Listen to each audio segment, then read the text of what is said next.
Welcome back to the Ozone Football Podcast. Rob Ogden and Tony Gerdeman here. You all refreshed after that bye week, Tony? Almost. I could use another one though. What did you do during your time off? I watched football and I did not get enough naps, but what are you gonna do? Yeah, that's not too bad. I had to get back up to weight because I was floating down near like 145, and John likes me up at like 150. Yeah. So I had to go out to eat every night. So it was good though. Back up near 150 now. Buckeyes, of course, coming off the bye week before that. The 40-30 win over Northwestern 2 Saturdays ago. Offense struggled a little bit at times in that game, but they get the 2 non-offensive touchdowns. Carlos Hyde has a huge game, 26 carries for 168 yards, 3 scores. Also added 4 receptions for 38 yards. Braxton Miller struggled a little bit, 15 for 26, 203 yards through the air. He had the interception and the 2 fumbles.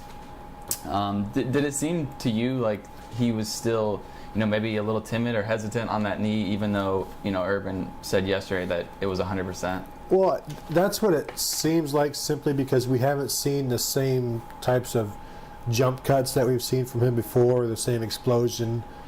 He doesn't have the same burst, trying to split linebackers even, because, he got tracked down a couple of times trying to do that against Northwestern. Urban says he's healthy. Maybe the question is he mentally healthy? Yeah, I think that probably is the question. I mean, he said after the game that he thought his knee was still, it was still hindering him a little bit. But then Urban said yesterday that it was 100%. So, I mean, maybe if it's, in his head now that he doesn't want to, make the same cuts that he was making before and blow out his knee or whatever, Right. In the past we've seen where he'll, look like he's starting to hit a hole and then just stop on a dime and, make a left or a right. And right now he's just continue going forward rather than making that, stop and cut. Do you think that continues to, be a problem for him as we go forward, or do you think that's something that, with a few more snaps under his belt, he can kind of get over? Well, I mean, is it a problem that he's not going 80 yards now and he's just going 15? I mean, it's they're still moving the ball. Even, a 90% Braxton is still more dynamic than 90% of the rest of the nation at quarterback, but you don't have the big hits from him that you thought you would. So, I mean, that's an issue. But as long as they're getting it from, Carlos Hyde pounding the ball, I don't think it's that big of a deal. And Meyer said he was close to putting Guyton in that game. I mean, is this going to be a big game for Miller this week against Iowa in terms of, proving that he's still the guy? And well, I think he proved it last week simply because Meyer didn't make that switch, even though everybody sort of, everybody would have been okay with it because of, when the turnovers were coming and how devastating they were. But, Meyer saw what he wanted to out of Miller. He called it the eye of the tiger, and he stuck with him. This week it'll be interesting because, Iowa intercepts the ball, almost as well as Northwestern does. And they did a pretty good job of it, against him. Even without a great game from Miller, Carlos Hyde steps up and is everything the Buckeyes need on offense. Yeah. Especially with Jordan Hall being out last week after tweaking his knee, Carlos Hyde has really seized back the job that he lost coming into the season. Yeah, he picked up right where he left off last year, carrying the team. And, you almost wondered where he didn't even carry the ball enough in the first half, for how effective he was. But, I think they were just saving him for the second half because they knew they'd need him. Yeah. Sort of, a microcosm of the rest of the season. They're going to need him in the second half of the season. And, he got a nice little break over his first 3 games. Meyer said yesterday that Hall is expected to practice this week, should be good to go. Although, I don't know how many carries he gets now. You can't take the ball away from Hyde at this point. Right, and if he's not 100% healthy, do you play him? Yeah. Especially if you're not going to use him if he is healthy. So, they'll have some decisions to make. I think they all feel a little bit bad about not getting him involved. But does that mean they'll play him if he's 85%, not as effective as maybe an Ezekiel Elliott would be? Yeah. Dontre Wilson doesn't get a carry either. Meyer said yesterday that he needs to become more of a complete player in order to become a full-time player. He mentioned, the need to be able to block a Sam linebacker. Yeah. That's something that Wilson can't quite do right now effectively. Assuming health, who gets more carries this week against Iowa, Hall or Wilson? That's a good question. I would say... Or let's say more touches. More touches? I still think it would be Hall if he's healthy, just because he's invested more and they probably feel worse about him not getting the ball. But they'd probably like to have Wilson get more touches as well, and I think they're going to find some ways to do it.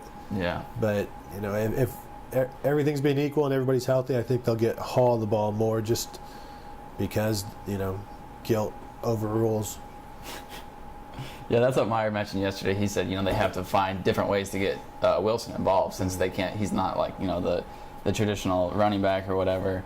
How do you see his carries breaking down for the rest of the season? Do you think he gets back up to that Cal game? He was over 100 yards in total yards from scrimmage. That was the only one this season. But do you see him having another game where he gets over 100 yards, or is it going to be more of what we've seen? No, I do because the schedule softens. Yeah. So there'll be opportunities just because they won't be so nervous about him making a mistake because they can afford to make a mistake against Purdue or Illinois or, right. I'd still say you can make a mistake against Indiana. So there's going to be more opportunities. There'll be more, second half opportunities when they're up by, 3 touchdowns. And he still eventually has to break one, right? Right. Yeah, he hasn't really yet. We'll see. Switching over to defense real quick, what did you think about the secondary in the first game without Christian Bryant with Pitt Brown in there? I think everybody knew it was going to be rough. Pitt Brown had some issues, and Tyvis Powell had some issues, and it's just a lot to ask of. Even though he's a senior, it's still never been something he's excelled at. And they moved C.J. Barnett to Christian Bryant's spot, and Brown goes to Barnett's spot. So there's shuffling all over the place. So it's a little bit different for everybody. We knew Brown would have some issues, and he did, and now he's got an extra week to work those out, so we'll see. Yeah, Everett Withers said yesterday, basically, he had a good game, not a great game. There were some plays that he would like to have back. He said for the most part he played, good enough, I guess. But is about that as well as expected. Exactly. Is that a problem going forward, do you think? How much of a liability is that? It's definitely something they have to hide, and you don't ever want to be in that position where the opposing offense knows your weak spot, and so then you have to protect it, and that opens up other, you think of these, like in soccer when you're protecting, your midsection, you're leaving your face wide open, protect your face, you leave your, so you're going to get kicked somewhere. Exactly. Anything else you want to talk about from that Northwestern game before we move on? Maybe just that Kenny Guyton should have started and played more, and then they would have won by 35. Exactly. We're halfway through the regular season now, 6 games in. Is this team where we thought? 6 games in. Is this team where we thought they would be at this point in the season? Well, I think we assumed they would be 6-0. Yeah, so they got that much. Right. I think people wanted bigger blowouts, obviously, but they're still scoring 46 points a game, almost 47 points a game. Yeah. Which is, that would be an all-time high at Ohio State. It might be an all-time high for the first 6 games. Yeah. So if you're complaining at this point, you're going to complain at any point. That's true. If you look at the offensive numbers, like you said, the points per game, if you would have shown us that before the season began, we probably would have thought the offense was clicking on all cylinders, Right. But it still feels like, it still feels like there's a little bit left to be desired on offense. Yeah, there's still room to grow. Everybody on offense will tell you that they can get better. So, that's a good sign that they're doing this well, and they're still not, near where they want to be. Yeah. Who are a couple guys that maybe have exceeded our expectations at this point compared to what we thought, where they thought they would be going into the season? Well, I think one would be Taylor Decker, especially after that Buffalo game. Yeah. You start to worry, is this going to be a problem that needs a fix? But he fixed it right away. So for me on offense, it would be him. Then defense, I think, Joey Bosa. It's pretty obvious. You can't say enough about him at all.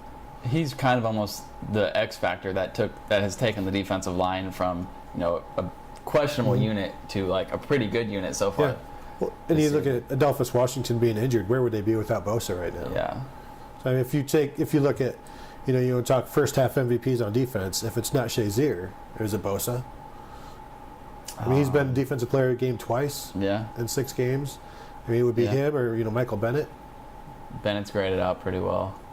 Yeah, I think you're right though. What about things? Is there anything that we expected to be better than it has been that has struggled a little bit? I think maybe the pass defense as a whole, because you're bringing back 3 starters, and Duran Grant, who's started last year once and as a top prospect. So I think everybody expected more in that regard. And you didn't know what you're going to get from the run defense in the front seven. So we sort of flipped what we expected. Yeah. Looking forward to the rest of the schedule. What, other than the Michigan game, which is obvious, what is the game that's circled on the schedule,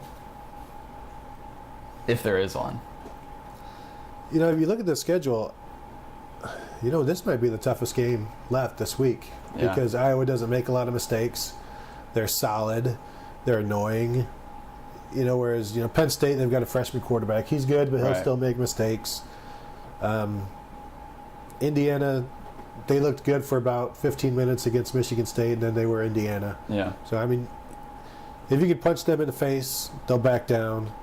So it might just be this coming weekend might be the toughest one, and I don't know how tough it's going to be. Yeah, sometimes we've seen teams get tripped up in the past in games that we didn't think. Is there any game on here that Ohio State, not necessarily would lose, but at least maybe more of a scare than? Well, I think the good thing is, of the non-Michigan games, the three teams that you would think might be capable of something are all at home. Iowa, Penn State, and Indiana. So it's not as easy to trip up at home. Yeah. As it is, and you going to Illinois, which always sucks, going to Purdue, which always sucks. But this year, those are two teams that shouldn't pose an issue. Yeah, those Purdue's one of those teams in the past that has been one of those games where Ohio State wasn't expecting to get knocked off, and they go and do. And this is a terrible Purdue team, even by Purdue standards. Speaking of the Big Ten, Ohio State's off last week, so we can talk about some other games around the Big Ten. Michigan, after flirting with it for a while, they finally take the loss on the road at Penn State, 4 overtimes. They had every opportunity to win that game, just couldn't do it. Yeah, you figure after the way they won against UConn and Akron that, they're just going to do the same thing against Penn State, eventually get some win that they shouldn't, they didn't deserve, but they blew several opportunities. 2 field goals in overtime, the field goal before overtime, letting Penn State go 80 yards in 50 seconds. Yeah. They could have won that game so many times, but they lost it in every way imaginable. I think we were both on record as saying, as Michigan being our pick to come out of the Legends division last time we talked about this. Mm-hmm. Are you sticking with that, or are you switching that up now? Earlier, like maybe a week ago, I sat down and looked at, and followed through with the schedule, and I came out with Michigan State and Nebraska. The winner of that game would win the Legends, and I think that's where it stands now because Michigan has to go to Michigan State. Yeah. So I think that I don't know how they're going to score on the Spartans. Michigan State might need 15 points to win that. Yeah. So I've got to go with Sparty right now to come out of it. Before this past weekend, it looked like Northwestern might be the team, and they played Ohio State tough. That was a game they were in pretty much all the way to the end, and then they go out and lose 35-6 at Wisconsin. What's your takeaway from that game? Is that just a letdown after the Ohio State game, or? I think it's more just getting beat up, by a team that beats people up than a letdown. Yeah. You can not let down, but you're still going to get run on by. Look at how Ohio State ran on Northwestern, so you knew Wisconsin was going to run on them. Yeah. So I think it's bad timing to have these two teams back to back for them. Yeah. So that's 2 losses in the Big Ten for Northwestern now. Are they still contenders at all for that Legends division? If they run the table. Well, yeah, I think they have to win out now, don't they? And, that's a lot to ask if you keep having Kane Coulter and Vendrick Mark get hurt. Yeah, no, that doesn't help. But yeah, they've got Nebraska, Michigan State all back to back, starting November 2nd. So that'd be tough to sweep that. But if they did, well, look at how much these 2 games, beat them up. So. Right. Yeah, that'll be tough. Nebraska's still undefeated in the Big Ten. They got Northwestern, Michigan State, and Penn State all in consecutive weeks. It's not quite murderer's row, but for Nebraska, I don't see them coming out of that without a loss. No, but, Taylor Martinez has been out for a while, and when he comes back, is he going to be a little rusty? Right. Like you said, Michigan State has Michigan, Nebraska, and Northwestern still on the schedule. How many losses will the team that comes out of that division have? Big Ten losses. If Michigan State wins it, I think they'll have 1. If anybody else wins it, I think they'll have 2. Yeah. And once you get into the 2 loss, then you go to the tiebreakers, and you have to get into advanced stats and math and science and physics and, who knows. If Michigan State does come out of that division like you're predicting and, maybe meets Ohio State or whoever it may be in the championship game, I mean, what's the perception of the Big Ten then? Because, Michigan State's a team that they lost to Notre Dame, whose national perception isn't great right now. That can't be great for Ohio State's, BCS hopes. Right. Michigan State's offense is a laughingstock. Right. People respect their defense, but only insofar as, well, it's coming against Big Ten offenses, which are also terrible. So, yeah. That's why, I was always saying, and everybody was saying, that an undefeated Michigan would be Ohio State's, that would be the best thing for them. Best thing, and, that's out the window. Yeah. So, an 11-1 Michigan State would now be do they still have one loss? Is that where they are?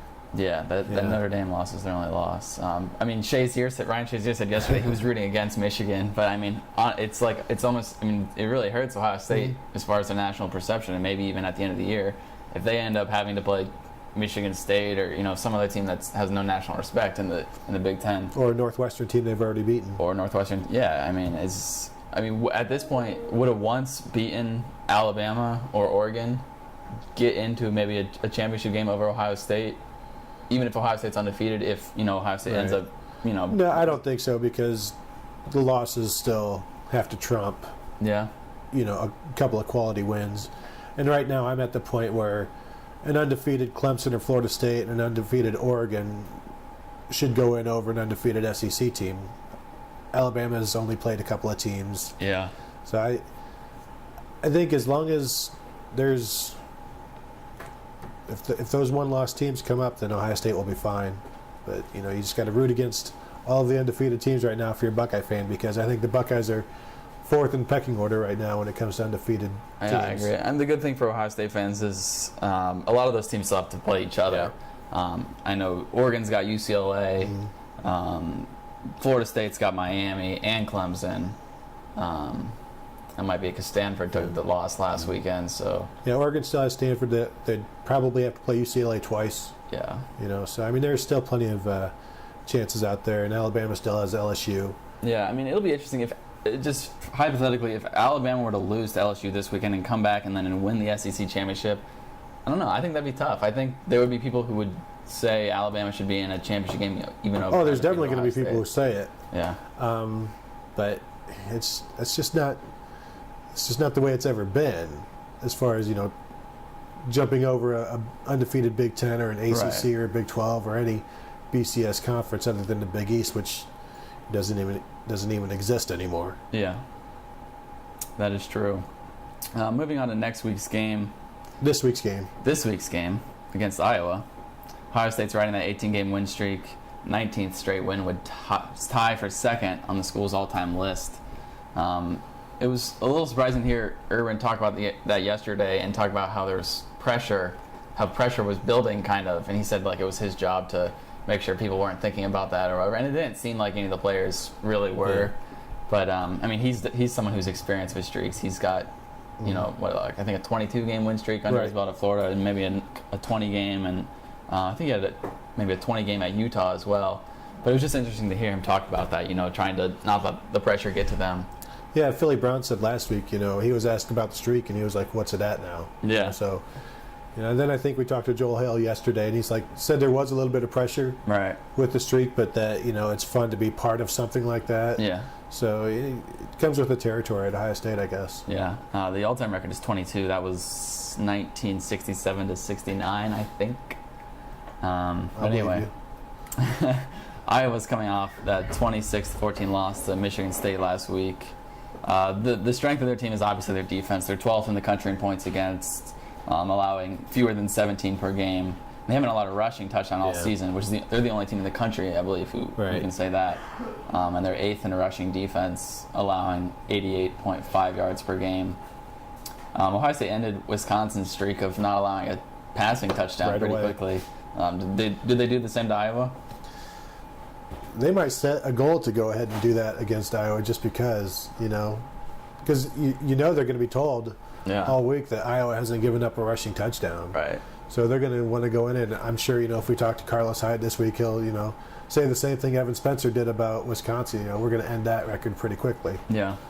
Over under 100 yards or high this week. I think I might go under because I've been thinking about it. I think it's because I have to weigh whether or not to start him this week on my fantasy team. Exactly. I'm That's the most important thing. Exactly. So I'm kind of leaning towards not. But then he's going to get some opportunities near the goal line to get some cheap touchdowns. So, but I think I'll go under. But I don't like doing that. But you think he gets in the end zone? Yeah. Where are you going? Over, under? I'm probably going under as well. Barely. I think it'll be close, like you said. I'll be surprised if Ohio State doesn't get a rushing touchdown. But, we'll see how Braxton does as well. If he is able to, get anything going on the ground, if he looks better than he did last week. Does he even have a rushing touchdown yet this year, Braxton? I don't think he does. But one of the interesting things about... he does not... Iowa's defense has only had one and goal situation, first, second, or third and goal situation this year. So, and that was against Northern Iowa, Northern Illinois. So they don't surrender much once they get in the red zone. Right, definitely a strength for them. Their rushing game is kind of their strength on offense. They're averaging 207.5 rushing yards a game, which is 33rd. In the nation, only 209 yards passing, only good enough for 85th. You'd think that'd be the way they try to attack Ohio State's defense, which might actually play into Ohio State's favor at this point with the questions in the secondary. Yeah, I think sort of like the Wisconsin game where Ohio State will set up to stop the run, which would give Iowa some opportunities to throw it through the air, but they're not as good as Wisconsin. I don't think you need to focus as much on stopping the run because Weissman, he takes a while to get going. So if you can get to him quickly, then he's pretty easy to bring down. Yeah. So I think this is a pretty good matchup for the Buckeyes. I would agree.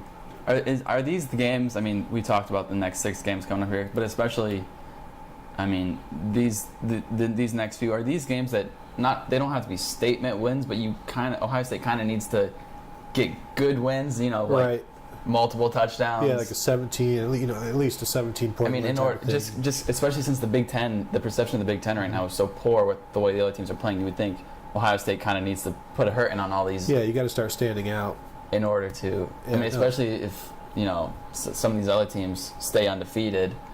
No, I think I agree. I think the concern. Maybe with like a Baylor, who I would say would be like 5th in the pecking order behind Ohio State. Yeah. If they keep, blowing teams out, then, eventually they might, start to gain ground. Right. And if Ohio State keeps winning by 7 and 10 against a conference that most people aren't impressed with. So I think it's time to, stop worrying so much about the fourth quarter and just, continue to pound. Do you think that's something? Is that something that's in the coach's mind? And they always say, we're not looking for style points or anything like that. We're just trying to get the W. But that's got to be something they're thinking, because at the end of the year, if they get left out of the BCS championship game, they're going to be there protesting that whatever. They're not going to be okay with it. Yeah, but, you'll see Urban Meyer on ESPN saying, well, we did everything that we were asked to do, and but the opportunities. They have to make their own opportunities, basically, to get these extra touchdowns, these extra scores, and if they choose not to do it, then that's on them. Yeah. Do you think the defense shapes up the same way this week in the secondary, or because Withers said they might. They tried to get. They think that Tyvis could play free and that Vaughn could eventually play the nickel, but is that something they're thinking about in the near future, or is that maybe for next year? No, I was wondering about that myself, because I think I assume he was talking about moving forward this week, maybe. Yeah. Because obviously they want Vaughn to start at safety next year, I would think, with Powell. So I'm interested to see if maybe there is a shakeup and Powell comes out instead of Corey Brown, and that would move Von Bell to the star. I don't know how much star they're going to be playing. Yeah. This week, but no, it's. We'll see. It's kind of a, we don't really know yet, and it could be a pretty big surprise if it happens. Yeah. We should also mention that Tommy Shutt is expected to be back this week. Yeah. He had the surgery on his foot. Yeah, correct. ankle, foot whatever issue. it was, before the season started, so he hasn't had any action. But Meyer said he's a go for Saturday. I don't know if he will get any action, but he'll be there if they need him. Yeah, no, I think we'll see him. He's a run stopper. He's quick for being so big. He's not tall, so he's also a low guy. But I mean, he was the first of the freshman defensive linemen to start last year, ahead of Noah Spence and Adolphus Washington. So, like Urban said yesterday, he was a starter before he went down. So it's a big addition, definitely. Yeah, for sure. Definitely adds depth, if nothing else. Without giving a score, what's your prediction for Saturday, as far as how things shape out? Yeah, maybe I'm trying to think. This is a pretty good defense. Will Ohio State? Will it be low 30s? I think, and that would probably be disappointing for a lot of people. Yeah. But I could see like a 31-14. I think that's pretty conservative. Score, which I think when you're in Big Ten play, you're going to get conservative scores. Yeah, that's a decent pick. I don't see Iowa's offense being able to do a whole lot in this game. I mean, I think Iowa's defense will be able to hold Ohio State, like you said, definitely under 40, maybe in that upper 20, lower 30 range, like you mentioned. I don't know, but I don't see Iowa's offense particularly lighting things up in this game. Probably, I mean, I could see 10 to maybe like 17 points max. Yeah, I mean, they were averaging over 200 yards rushing, and they rushed 16 times for 23 yards against Michigan State. Yeah. So if Iowa is running on Ohio State, that's going to be a problem for the Buckeyes because they shouldn't. Yeah. Anything else you want to add about this game before we start to wrap things up? No, I'm looking forward to it. I think it's, like I said, it's going to be one of the best tests of the year, and if they can get some distance, then I think it'll give them some confidence and some momentum moving forward. Yeah, definitely. Just as a quick stat, Urban Meyer's teams are 34-2 overall with more than a week to prepare for an opponent, so he's been pretty successful coming off the bye. And I know that tripped up Ohio State. I feel like over the past, maybe in the Tressel era, they had some games where coming off the bye they ended up losing. Yeah, he was not the best. Yeah. They didn't have the best record after bye week under Tressel, and we would ask him about it, and you'd get some Tressel answer that didn't really relate to the question, and then you'd move on to something else. Yeah. So should be a fun one. Definitely more exciting than some of the earlier games this season. So we'll see how this plays out. It'll be interesting how Braxton performs. Yep. How the running back situation plays out, and then also in the secondary. So it'll be. Iowa's a team that doesn't really blitz much, so he should have some time to look defense over, and we'll see how it goes. Yep. We should also mention that we are planning on starting a basketball podcast soon. Probably a separate podcast. I don't know when we're going to start that. Probably in the next few weeks. Yeah, we should probably start it once basketball gets going here. Yeah. So that is on our mind. We're not ignoring the hoops. So we'll look forward to that. Anything else you want to add before we wrap this up? No, maybe also we will be doing a Quidditch podcast. That's starting. New varsity sport at Ohio State. So look forward to that as well. All right, we good? Yeah, I'm good. All right, peace out, everybody. That's it. Don't joke about Quidditch.